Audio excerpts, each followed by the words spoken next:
Alright, so we are in the Loire Valley with Folle Blanche from Jean Aubron.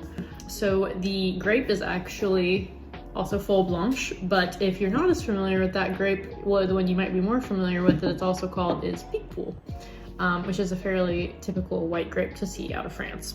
So this one's a super fun, easy drinking one, though it does say sur lie, and sur lie means on the lees, which normally means it has a bit of like creaminess to it.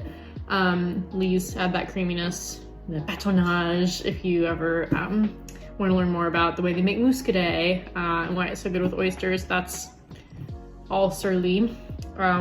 So that's the one added complexity of it, but otherwise it's a fresh, fun summer wine. So on the nose, so it's very like sharp, super like zesty lime, maybe like an underripe lemon, like underripe stone fruit as well, maybe pear, apricot. I was thinking like a little bit of like even like banana here. Let's try it. So good, very simple. Because of lees, it does have a little bit of a finish, but for the most part, it's pretty easy drinking. Honestly, thin can be considered a bad word when we're talking about wine here, but I actually think that thin works a little bit on this wine, especially when you're thinking about wanting to have a lower ABV, easy drinking summer experience. You do get the lees on it though, so as far as pairings go, you could go in that same vein as a muscadet sur lie.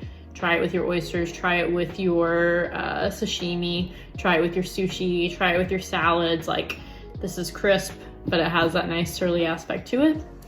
And yeah, it's tasty, it's perfect. Oh, you know what? It has these little lightning bolts on it, and I think that's very fair because I would also call this wine very zippy. I feel like that communicates zippy. So I hope you enjoy.